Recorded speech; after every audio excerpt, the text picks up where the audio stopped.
Hi, I'm Ashley with Campbell. Thanks for investing your time to help your community be a great place to live. Before you watch the video, make sure to click the subscribe button so that we can help you make educated decisions as a board member. Welcome, everyone. I'm going to go ahead and start sharing my screen. My name is Ben Messerschmidt. I'm with Epic Forensics and Engineering. I'm also a professional engineer as well. So let's go ahead and get into this.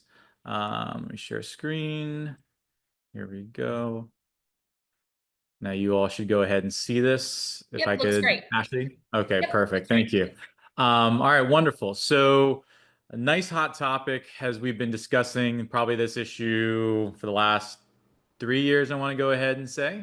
Reserve studies, structural integrity reserve studies, milestones, that entire space, which I know has really been flooded as of late. We're here to provide some clarity. I really intend on this to go ahead and be really engaging. This presentation isn't all that long. I want to reserve a lot of time for you all to go ahead and ask your questions because more clarity in space is only going to be beneficial for the entire group. There's a lot of misconceptions out there that want to go ahead and get settled as soon as we can. So the table of contents of what we're really going to be talking about, quick intro and just common questions. Okay, we'll run through some reserve study examples of what we have, purposes of what we have on the screens, and then we'll have our targeted discussion. Real briefly, Epic Forensics and Engineering, who we are. We're a full service engineering consulting firm. Pretty true to the name with forensics and engineering, whether you have anything that requires any expert focus or any sort of litigation or just traditional engineering. But we really are here to go ahead and be your advocate within the community association space to, if nothing else, just be a trusted voice to go ahead and point you in the right direction. A bulk of our business is going to be within the community space, and we're, again, here to go ahead and help. General areas, as you see on the screen, it's a lot of content, I know. Break it down into 4 different categories: consulting, construction, insurance, and design. But just think of us as really just your engineering friend that could point you in the right direction. Whether we can do it or we know partners that can go ahead and handle it for you, definitely worth the call. So with that little plug out of the way, let's go ahead and get into it. So the most basic, what is a reserve study and a structural integrity reserve study, or most commonly called a SIRS? Okay, reserve study and a structural integrity reserve study are really just funding vessels. They are a financial analysis. Very similar to what you see up on the screen. It is intended to go ahead and take care of future major repairs and replacement of common area elements. Now, this is basically based off of a visual assessment only. Okay, there isn't any destructive work involved on this stuff. There are other vessels that are better suited to go ahead and dissect and understand what's going on from a more engineering or a more technical sense, as opposed to just a funding analysis. To further bolster that statement, you can see at the bottom of this who can perform these items. It's going to be either a licensed engineer, licensed architect, or a person certified as a reserve specialist or a professional reserve analyst. If you're familiar with the space, obviously engineers, architects can go ahead and do it, but these reserve specialists and analysts tend to come primarily from a financial background, not necessarily from a building construction background, or there's no requirement for that to go ahead and occur, which again emphasizes the visual aspect of things so that they can go ahead and tackle it. All right. At a minimum, the reserve study needs to go ahead and talk about the general state of each component, basically by way of remaining useful life and the expected replacement cost or defer maintenance expense because of the existing condition observed, right? So if you have a component, doesn't matter what it is, and it has a 20-year life, if no maintenance has been performed on it, that should be readily apparent to the reviewer, the on-site reviewer, and they will give it they'll add a date factor on there. So if it's a 20-year item and we're operating at a year 5, but given this visual condition, it's looking like it's about 10 years old, they'll add that additional multiplier on there, or the add on there. So even though it's a 5-year-old product, it is really looking like a 10-year-old product, and you only have about 10 years remaining on that serviceable component. Also in that initial reporting, then it gives you the recommended annual reserve amount so that ideally you're made as whole as possible to forecast the future. I mean, that is the intent here. While these are all estimates, right? It's still looking at that data for the nearest maturing component is going to be very valuable. Those items that are going to be 30 years out or closer to that 30-year out time frame, you got to understand that just like with brushing teeth, you're going to want to go ahead and do pretty regular reserve studies so you get the most accurate data as you get closer and closer to that next maturity date for whatever component. Okay, now with a reserves or a structural integrity reserve study or SIRS. Okay, so with the recent legislation and everything that's been inundated with the space, states that it needs to be performed at least every 10 years. After the condominium's creation, and this would qualify for anything that's 3 stories or higher. Now, with the recent passing of House Bill 913, it makes some clarification to this page, mainly by way of 3 stories of 3 habitable stories, excuse me, as opposed to just traditional 3 stories.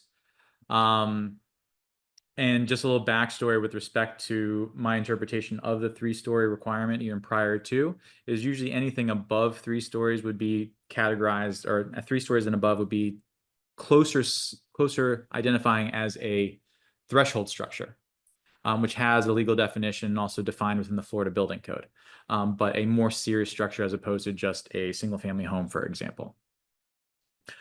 You'll notice all the different components that we have on here, and these are just structurally focused, okay? You have the roof, you have structural components, which is very broad and wide-reaching, but we're talking slabs, columns, beams, things like that. Foundations, visible foundations, obviously, because you're not doing any subsurface excavation.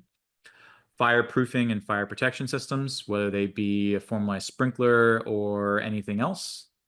Plumbing, electrical systems, waterproofing, exterior painting, windows and doors. And then you see item H on the screen, which is talking about anything else basically in excess of $10,000.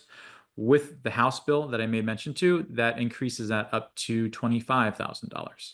And the final big item, at least as it pertains to this presentation, and 913 is going to be the fact that they've extended it yet again, the deadline, till the end of this year to go ahead and be in compliance with the SIRS. So if you haven't done so, please, by all means, go ahead and get that done. Even though there hasn't been any clarification as far as penalties in any of these bills, you should still go ahead and get a good ballpark as to where your building stands and what you need to go ahead and forecast for the future. One important thing as you see on here, and being that, I mean, I'm presenting down here in West Palm Beach, middle of summer, nobody sees HVAC systems. You don't see mechanical systems. You don't see air conditioning systems here. Now, which is pretty surprising in my opinion, that they don't deem that as a life safety component, basically, or a structurally sound component to at least promote and habitate life. I tend to disagree, just because probably like 95 outside, and I don't think I'd last too long if I was in that. So, but unique note to go ahead and consider there. All right, the steps involved in completing a reserve study or a SIRS. Okay, step 1, engage the right person. Nothing too crazy there. Step 2, go ahead and get an account of the current reserves and finances, which should be very easily attainable given or through your management company as to where you all stand, right? Your management company is probably going to have the most pertinent data with respect to this to go ahead and give you that foundation to hand over to that reserve specialist, for lack of a better term. It would also be good to go ahead and identify what the estimated starting balance would be for the start of that study year. So to comply with 913, you're going to say, okay, well, I want to get one done to start funding for 2026.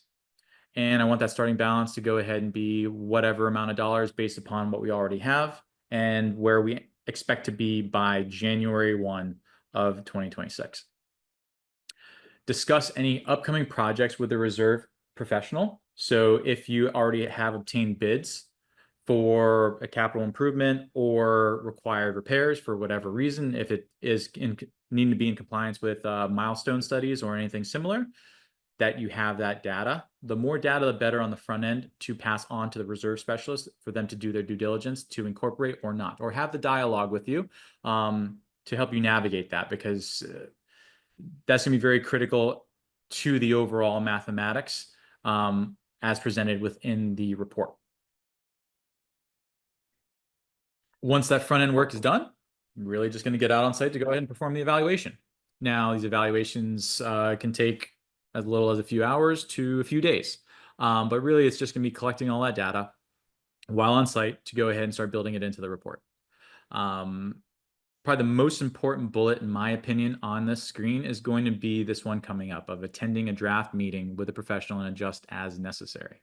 Okay, this should be, and the reason why I say this is most important is that this should be a collaborative environment when you're in that meeting, meaning that prior to that meeting, the reserve professional is going ahead and doing their work just black and white. They've taken your previous known data or your past medical history, to go ahead and keep that analogy going. Past medical history to go ahead and then getting on site to do their analysis or their general physical to give you a summary style report, which is going to be the draft version of that report. So they haven't been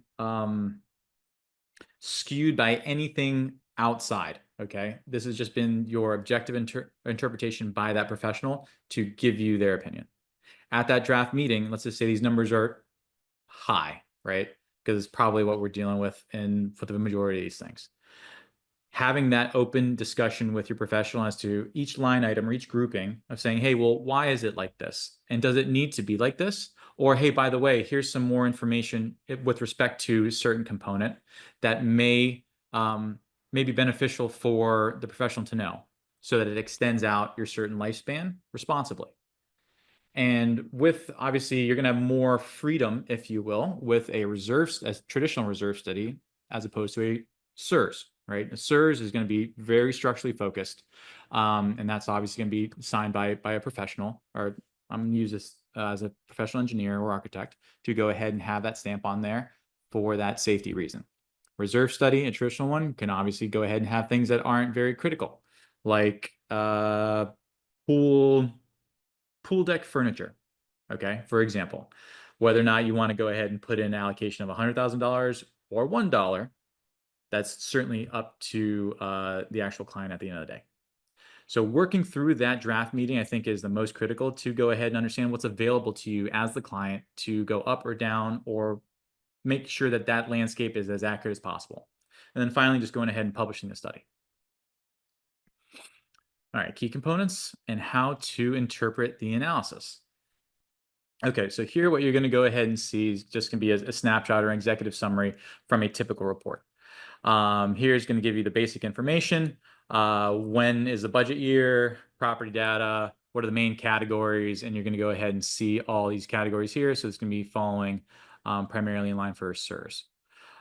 Now, the areas that are boxed here are going to be the first spot that a client should be going ahead and reviewing, or an association should be reviewing. It's going to be the estimated beginning reserve fund balance, as you see there, is like 1.99 million. And then they'll look at the two funding methods, so a straight line method or a 30-year pooled method. 30-year pooled method is going to go ahead and give you a bit more freedom to go ahead and address whatever you need to address within that time period. A straight line funding, think about that as you can only allocate money for, if you have 10 line items and they all have different buckets, if you will, or numbers to go ahead and replacement cost, you're funding each and every one of those 10 items, and you don't have that freedom, if you will, to go ahead and use the money from bucket number 1 to pay for bucket number 3. Whereas pooled, think about everything goes into one big old pool and you pull out as you need. So looking at the numbers within those for the annual contribution is going to be pretty critical, right? So you see how there's a pretty substantial delta going on between those two numbers. So the goal, a goal I would think from acting as a client or putting myself in your shoes, is to go ahead and try to have those numbers be as close as possible, number one, so you have minimal fluctuation across the course of the funding time period, unless there's some real reason to go ahead and create those peaks and valleys. And then you go off to the individual components, which is just that next level of detail to understand what is in every single one of the previously reported items. So these all tag back to these categories, as you see here: roof, structural system, fireproofing, plumbing, so on and so forth. So for example, let's go ahead and look at the plumbing, item D, right? So you're going to have both your domestic water booster pumps and you're going to have your water heaters, okay? You have them both broken out, and this is just, again, treetop. Okay, when was this started in service? Okay, you have 2006, 2015, or yeah, 20, or not 2015, 2025, 2025, excuse me, 2018, so on and so forth. The useful life, it's going to be dependent as to where it's located, both physically on property and it's also where in the state. Are we going to be in Orlando, or are we going to be on Marco Island, or are we going to be in the Keys, right? Entirely different landscapes. Remaining useful life, you have identified there. When would that project go ahead and be? Current replacement cost and the percentage of the total reserve funding number. So you see that the 26% and the varying items going down. For SIRS, again, typical one pager for what you have. So you get a bit more understanding into how the costs got to what the costs are. So SQ is going to be a roofing square, which is going to be 100 square feet, just for everyone's benefit. And this is primarily just looking at a roof. And you can see the level of, well, the aging level of where it is. You can see the low spots governed by the actual staining. And you have a brief blurb as to the typical useful life and understanding warranties if they may be in place as well. So here's that straight line funding method detail. So same sort of thing, just a bit more math, showing it all out. So the current replacement cost, the same thing with the percentage. And then, okay, this is going to give you your starting reserve balance. Okay, so where you're starting at whenever this study is to go ahead and take place, this is your starting point. These are already known contributions at that starting point. Your ending reserve balance at the end of that fiscal year, what's your unfunded balance, and this is going to be your annual contribution. So the most important item, aside from qualifying all these things, which you'll verify within that draft meeting, and the replacement cost. So think about like this front end. I wish I could grab this, but this front end. So 1, 2, 3, 4. These areas is probably what you're going to go ahead and focus on within your draft meeting to see where you end up on your annual contribution column right here on the right. And here's a look at the 30-year cash flow. And you'll notice here on the 30-year cash flow is showing the actual inflation percentage, which again is also a topic to go ahead and discuss with your professional, and the associated interest rate for whatever funding or whatever monies retained in your reserve accounts. And again, same sort of thing. All right, so starting balance where you stand every single year, so you know the forecast and make sure that you have enough money to go ahead and fund everything, right? So this is going to be a quick checks and balances to make sure you are not in the red, right? And if you are going to be in the red, there's a lot of different ways to go ahead and handle it, whether it be by special assessments or increasing the annual contribution to go ahead and make sure that the dip doesn't go below the bottom threshold, to make sure you're always in the positive and you're successful through this process. Another topic or another graphic to go ahead and include is really when these items are going to come to maturity. Unit cost, quantity, the future cost of what you're looking at, useful life state, and then next activity. This is another way to just really go ahead and show these items. Excuse me, but it is pretty straightforward. So you know what you're dealing with in year 1 total, year 2 total, year 3. Okay, this is what I got going on in year 3. Nothing for a few years. This is what I got going on at year 6. These are the current maturity levels as you see it right now. And again, looking at the first 5 years or the first 8 years is probably going to be the most accurate view for any sort of reserve study, plain and simple, because a lot of things can happen over the course of everything. So it's really, really important to make sure that financially in the very near future, you as a client are okay with those figures or understand what they are so you can ultimately be okay for those expenditures. Okay, so getting over to some best practices for the reserve planning. First and foremost, you want to make sure you give your reserve professional all the information available to you, right? Including a list of future projects. It's good to understand when those are going to happen, right? You know you're going to have to go ahead and do a repaint on even 2 years from now. Okay, great. That is awesome. Thank you for that information. And it's optional to go ahead and even fund for some of those things, depending on what the project is. So working with your professional to determine whether or not it's not even want to be included or needs to be included on the very front end on the intake is paramount, right? So you don't want to have any sort of surprises. It shouldn't be, other than what may be a sticker shock sometimes, the content actually within there should not be a surprise. But the more accurate your previous medical history, the more accurate any sort of diagnosis can be, right? Same exact thought process. Make sure that the board takes this process seriously. Okay, this isn't a popularity contest. This is time to go ahead and act as the fiduciary for your community to do the right thing and understand that you're relying upon professionals to identify what these issues are, so that they can be handled and taken care of within your community. While there may have been over the decades of being in Florida, while there may have been some misrepresentation of what, let's say, condo life may have meant, as far as no need to go ahead and clean your pool or mow the lawn or anything like that, just show up, put your flip-flops on and get out to the beach. That's a little bit egregious. I mean, the best way to go ahead and think about a condo is you just have single family homes stacked on top of each other. And so the same sort of money that you'd pay to go ahead and pay a professional to maintain your property, you're effectively just paying into that pot for everyone, and everyone's doing the same exact thing. So that is definitely a point I want to go ahead and emphasize, just practically, inside or outside of this process. It just needs to be known and corrected. Do not be afraid to implement an annual increase in your pooled funding contribution.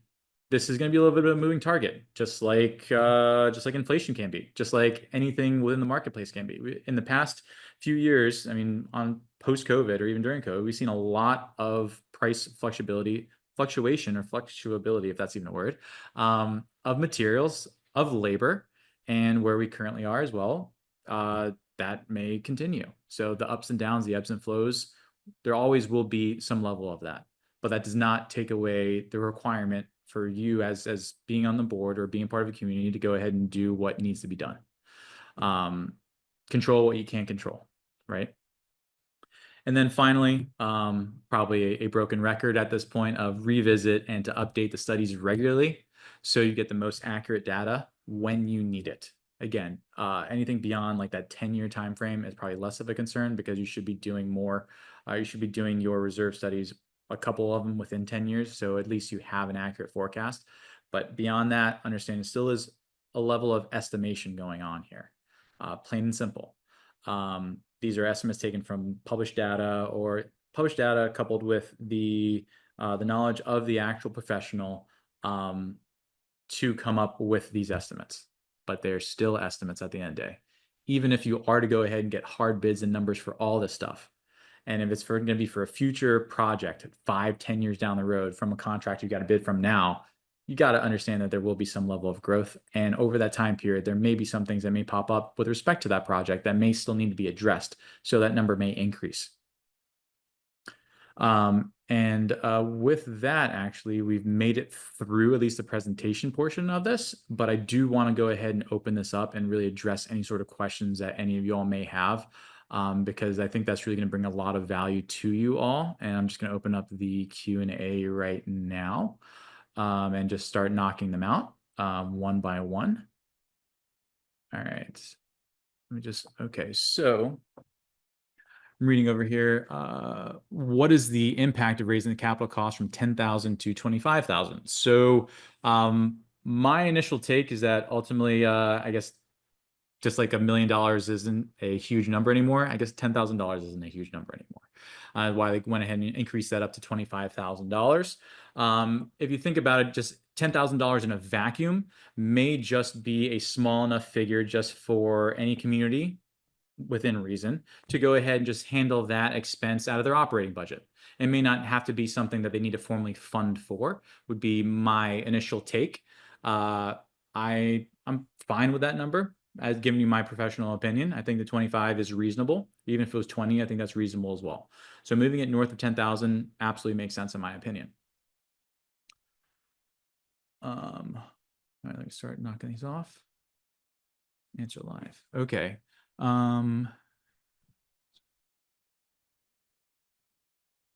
Okay, this is a good one. So if a condominium reserves a reserve study includes calculations on reserving for roof, concrete restoration, and painting, and the association has special assessed to do all three projects to pay cash up front, will your reserve study need to be redone? It should, just so you have accurate calculation.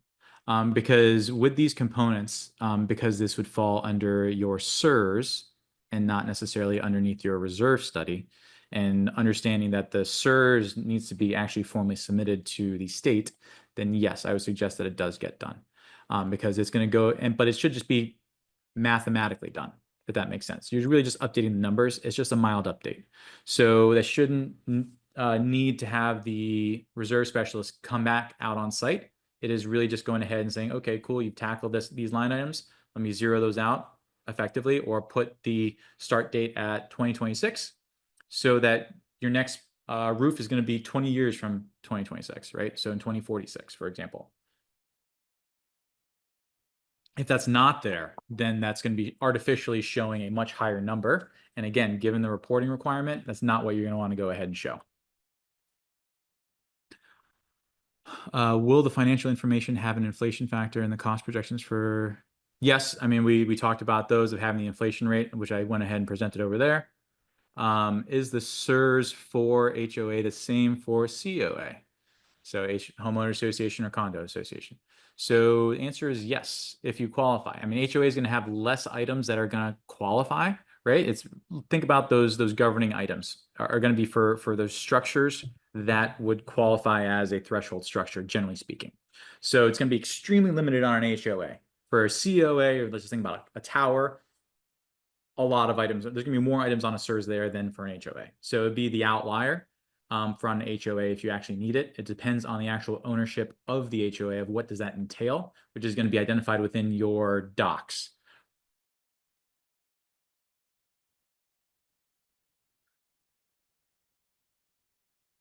Okay, I understand that an existing monthly/unit SIRS assessment cannot be changed without publishing a new SIRS. Does that hold true? Does that hold true the same for a traditional reserve study? A traditional reserve study, you don't have the same requirements as a SIRS, so it's really up to you. You have a lot more control and a lot more freedom within a traditional reserve study than you do in a SIRS. So while having the most accurate data is absolutely beneficial just from any operator, right? I mean, anyone that wants to go ahead and have it. But is there a formal requirement to go ahead and update your traditional reserve study similarly to a SIRS? Absolutely not. Is a SIRS required for buildings that are less than 30 years old? Yes, absolutely. As part of the introduction of the SIRS, what we're even seeing for new condominiums as well, as part of the whole turnover process, which would correspond to Florida Statute 718 if you're a condo, or 720 if you're going to be an HOA. The developer party, so developer, GC, contractors would be passing over a reserve or a SIRS report as part of the turnover docs as well. So yes, SIRS happen on basically every structure. Now, the 30 years and the 25 years, that's going to be more in line with milestone reporting, which is completely separate. That's a more technical analysis. And I like to think about that with keeping it very simple as possible, that just ignore the term milestone and just call it a recertification, because effectively that's what it is.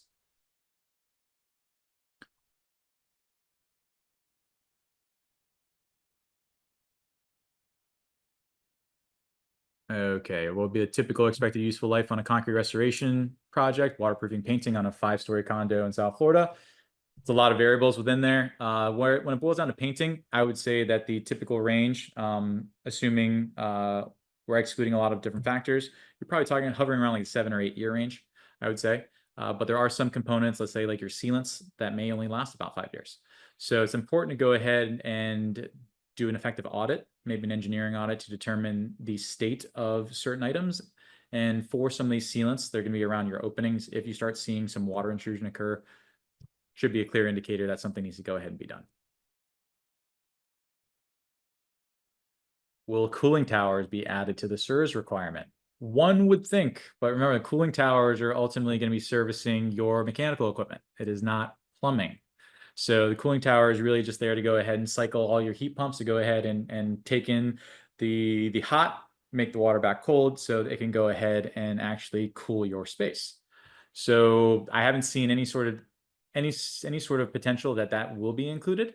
Practically, I mean, I argue that it should be, but as of now, it is not.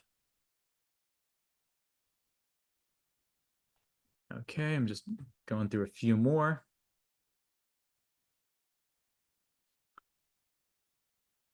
Oh, yes. All right. So wouldn't a reserve study or non-CERS be expected to include things like AC or non-CERS items? Absolutely. But it is solely up to you all, solely up to the association to go ahead and determine what they want to have included, what they don't want to have included. I will say a basic framework absolutely has your mechanical equipment there. Your ACs, your packed air units, your RTUs, cooling towers. Yeah, that's absolutely going to be on there. Those things cost a lot of money. If you're in a condo, a high-rise condo, if you have to swap out your cooling tower, that is a lot of money. If you need to go ahead and have a helicopter go ahead and do it, you're talking six-figure numbers easy, just in material prices. So again, I would recommend they be in there, certainly, while knowing that the client does have a lot of freedom within a just traditional reserve study.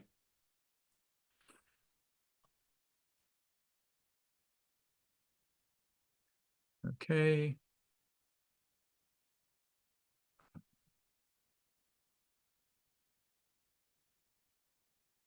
All right, just reading through this. Our association has pool reserves. Is this still allowed? I thought you have to allocate funds per item. So pooling is still allowed. So for both those venues, they're still allowed. I believe that was clarified up in one of the recent bills. But yes, you still have that freedom as long as you are actually financially funding, like for the CERS, financially funding that, fully funding those.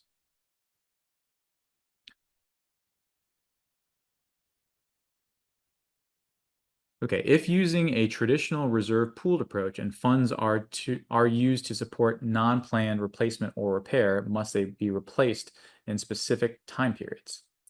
Well, again, you have more freedom on a traditional reserve study and also reserve pooled method. You have the most freedom, right? As to what's in and what's out. Practically speaking, should you put money back? Yeah, that'd be my recommendation, just so you have money there to go ahead and take care of the items that are planned on there.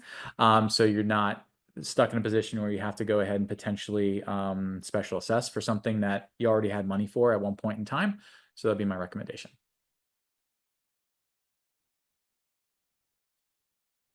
Oh, how does an association take advantage of the new limits within an old CERS report? A new reserve study without a site visit? In short, yeah, that'd be great. I mean, start there. Start there of seeing, okay, well, low-hanging fruit of like the $10,000 items or anything less than 25. If you want to go ahead and remove those, the current bill goes ahead and allows that to occur. So if that's something you want to do, then yeah, that should be a quick phone call to the individual that did your CERS to go ahead and be in compliance with or to match House Bill 913.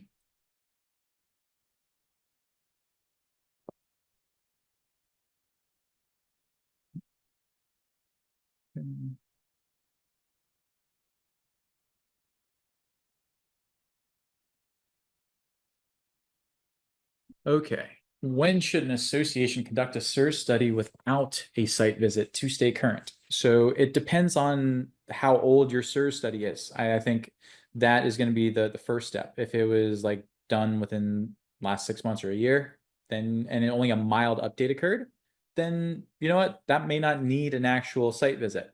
Now, if it's been 9.5 years, obviously it hasn't been 9.5 years, but hypothetically, if it's been 9.5 years from your last CERS study, I would not recommend to go ahead and just do a mild update at that point in time, because a lot of things have clearly happened over the course of 9 years. These are living and breathing communities, so that due diligence should be performed.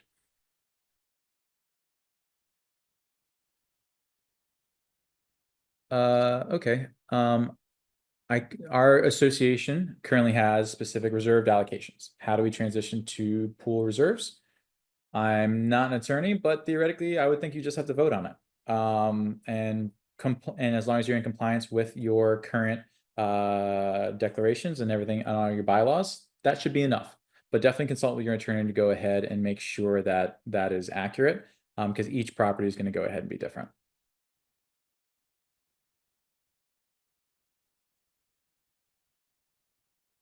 Okay, what pages in the SERS and the traditional reserve studies must be included along with annual proposed budget to association members? Well, keep in mind that the SERS report in its entirety will ultimately, I mean, it's public record, basically. It's getting submitted to the state, right? So effectively, all data in there can be given to the association members. Now, what level of detail, again, is probably going to depend on your specific community. But note that if you are to go ahead and scale back whatever is in the SERS or just give the treetop view, that anyone can go ahead and likely pull the SERS from the state.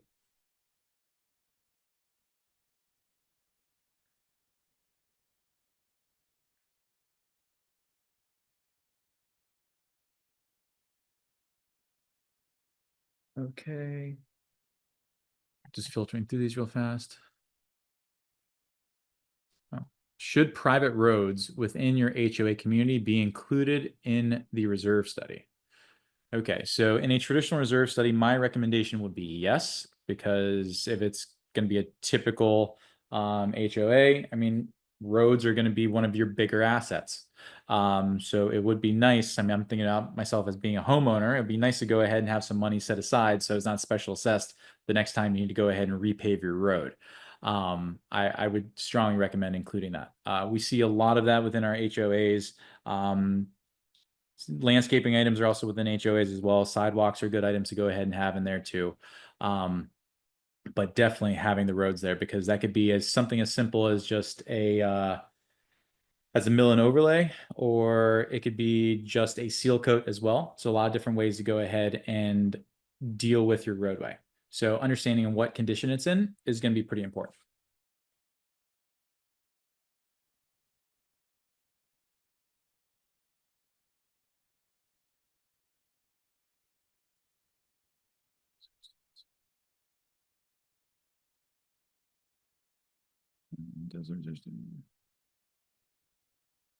All right, does the reserve study need to be performed by an engineering company? No, it's listed which professionals can go ahead and do it. We went over that earlier, being an architect or reserve specialist as well.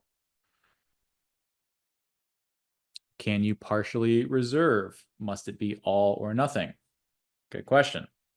So with respect to the SERS, that is going to need to be a fully funded item, right? So that's, again, in the normalization, the whole purpose of it being a SERS is to make sure that there are funds for the items that you need to be structurally sound, okay, just in principle.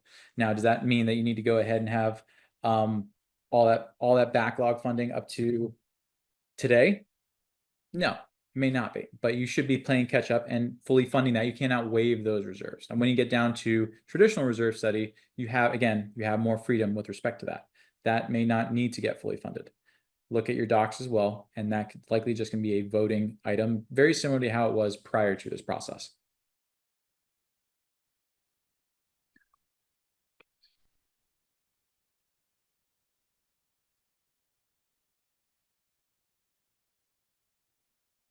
All right, the pluses and minuses of the different funding methods, whether you're doing straight line or pooled. I think I've already gone over that. Pooled is probably going to be the best for most people. I would go ahead and say, just because it gives you the freedom to go ahead and tap into any of the components as you see fit. One thing I would also go ahead and recommend generally for communities is to have a SERS account and a non-SERS account if possible, so that it makes it really easy of knowing which pot you're tapping into as items mature. To go ahead and replace.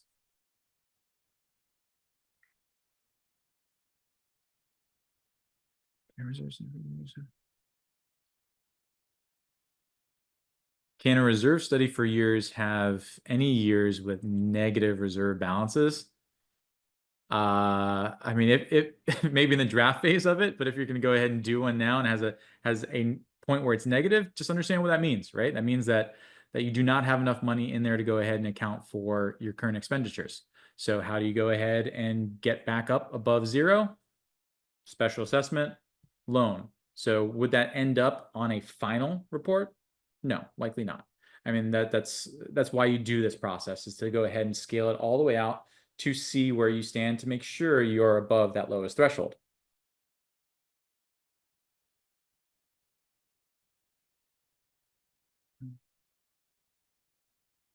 How often should reserve studies be updated? Okay, I would say, I mean, depending on the level of detail and what's done, I mean, I would say on average about 3 years is a fair way to go ahead and do it. But if you've gone through a massive capital improvement or repair, let's just say a concrete restoration or a full painting job, things like that, or a full roadway job or a refresh of your clubhouse amenities, things like that, go ahead and do the math. I mean, have it just redone. That should be pretty nominal fee to go ahead and have that mild update done so that you're not overfunding, right? So you have the most accurate data possible.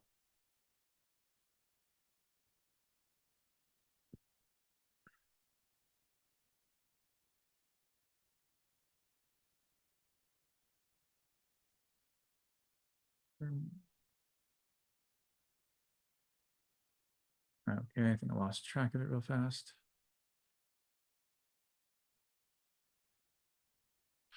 Okay.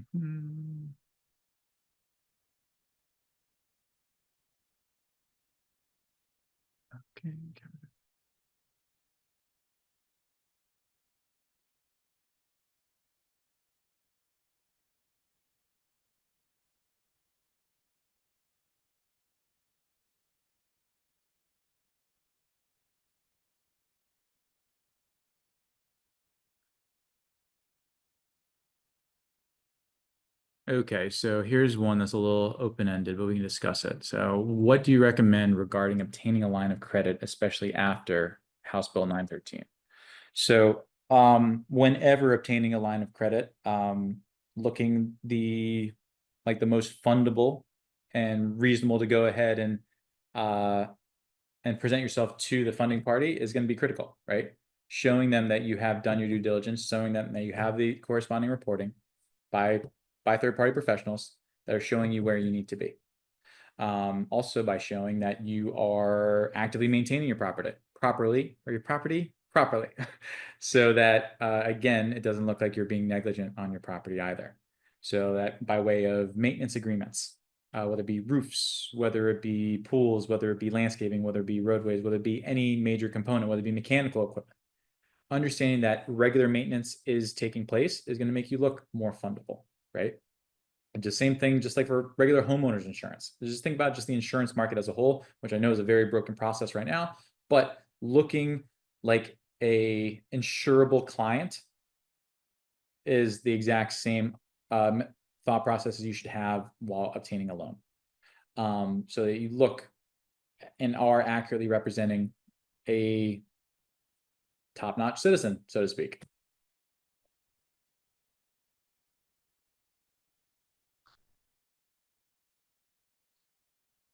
Okay, our recent reserve study did not include anything that was underground, like an irrigation system. Over the past year, you had to replace about 75% of the old system, which hit the operational budget pretty hard, I can imagine. How do you prevent this problem in the future? Well, first off, sucks to go ahead and hear that you had to go ahead and do that.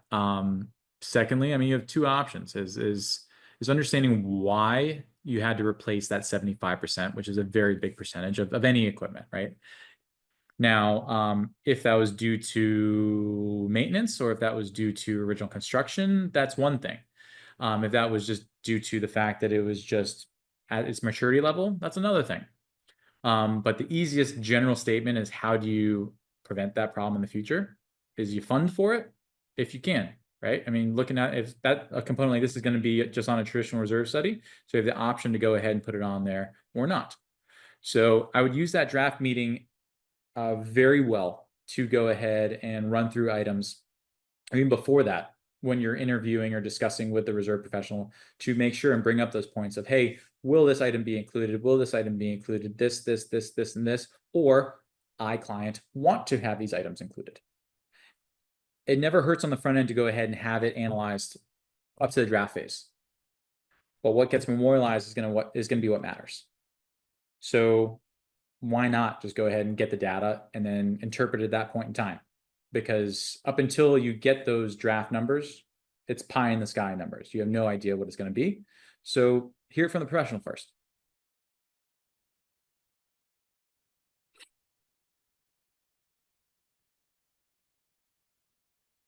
All right, does non-structural assets like pool house, dock, parking lot need to be funded by end of 2026? No, the 2026 aspect really just applies to SERS.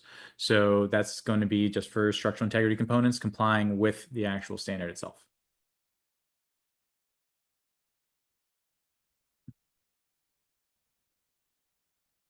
Our most recent reserve study includes several items well under the 10K threshold, like TVs, computers, etc. Is there any specific process to remove them since they have been there in the past when these items were more significant in price? If it's a traditional reserve study, no. I mean, you can just go ahead and either remove them. I mean, the better way is to go ahead and not have it on the actual report, period. But if you have it on the report, just for a traditional reserve study and you elect not to fund for it, as long as you're complying with your bylaws and condo docs, like I mentioned before, you should be just fine. But it's not the end of the world if it's reflected on there and you choose not to go ahead and fund for it.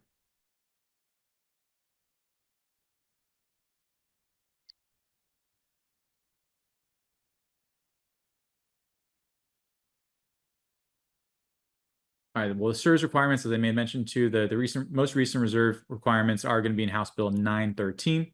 And then that reporting is due by the end of the year. The end of 2026, excuse me, to go ahead and get that stuff done.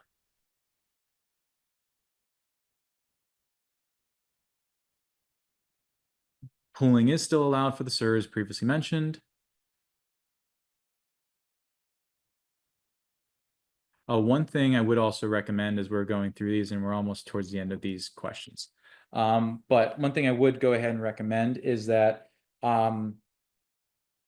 you include like an allocation for some repairs. Okay, you may not need to go ahead and do the full replacement. And I'm trying to think about some items that may have a longer lifespan, like a generator, for example. So a generator's lifespan, if maintained properly, should exceed that 30-year mark. So technically, it doesn't need to be part of the financial analysis, the reserve study or SERS. So, but will you have some repairs along the way? Yeah, in all likelihood, you will. Right? It's fully expected to go ahead and have some sort of repairs. Now, it may be good if your budget allows to go ahead and provide an allocation, whether that be just a fraction of that cost, or you want to just put a placeholder of $5,000 or $10,000 every 10 years, for example. That is a good way to future-proof yourself. And it's also just a topic of discussion during the draft meeting, whether or not you want to have it on there after you see the numbers. So I think a lot of clarity will be provided if you maximize your use of that draft meeting. Have it as long as you want. I mean, just go ahead and get all your questions answered and make sure that you're not going to be surprised by what's going to be on the final product. Ideally, I mean, if a reserve specialist can go ahead and give you a quick turnaround or just do the numbers right there on the spot so you know what you're going to be faced with, even better, right? This shouldn't have to be any more complicated than what it already is. Can you use SERS money to fund, or can you use non-SERS money to fund SERS items? Theoretically, yes, I would think so, but it would make more sense if you just had it all in one pot. But yeah, if it's non-SERS and you want to be bringing it into SERS, not a problem. If you want to pull money out from SERS to go ahead and do non-SERS, problem. Can a line of credit be used in lieu of actually funding? I believe so. I would have to go ahead and refresh myself with respect to this, but there would have to be substantial data. You have to have the data ready just in case you have to go ahead and show that. But I would need to get some clarity on that one. That's a very good question. And if you do a SIRS study, you're still required to do a traditional reserve study, correct? Yeah, so a SIRS does not replace the need for a traditional reserve study. Okay. They both serve a purpose. Okay. One is, again, just the structural focus items. Traditional is the everything else, or the non-structural or non-life safety items is the easier way to think of it. So they both have a place. So the SIRS are just going to be very limited of what a traditional reserve study can be. Theoretically, I mean, in a vacuum, it could all just be one, right? And that would just be the most comprehensive view. But it is really A plus B is going to give your financial C outlook. Oh, and should the reports be done the same year or offset by years? Really doesn't matter. Really doesn't matter. This is something that should be regularly done. So you would get a greater benefit, I'll go ahead and say, if you are going through the process now to do two birds with one stone, right? I'm letting you know just from the effort standpoint of things, if it's going to, like when we do ours, you're gonna get a much better financial benefit if you knock out both of them together, as opposed to just doing one report. Because the on-site work is not that much more to go ahead and tackle it. Just getting out to the site is probably gonna be the most expensive task. And then just the spitting out of the report, if you will, should be relatively modest. So there's a lot of financial savings that could be had if you are to go ahead and take care of both the SIRS and the traditional reserve study at the same time. Okay. All right, almost done here. I think we got time for a few more. Is it possible for a small sub-association to do a reserve study themselves? The biggest items will be roofs and paintings. Can we just get costs from a vendor? This is a two-story building condo. You can absolutely get costs from a vendor. You have the freedom to go ahead and do so. Now, if it's a sub-association, I think the first thing you got to go ahead and do is determine legally what they control, the sub-association.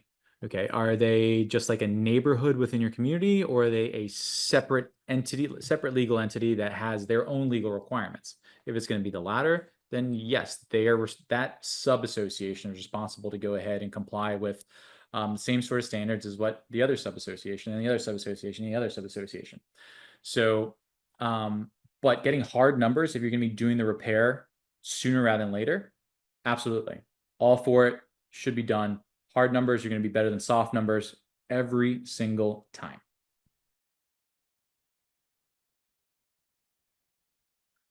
How often do you do a traditional reserve study? I believe I already answered it. I'd hover around that 3-year mark. But again, when you're looking at the numbers, consider that the first 10 years of any of those reports are probably going to be the most accurate, and anything thereafter is going to be a moving target completely. So, okay.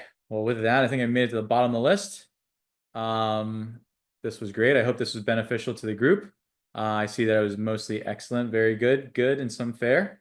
So hopefully I can go ahead and make these marks all excellent at one point in time, but I really appreciate everybody's time and patience with running through this hot topic.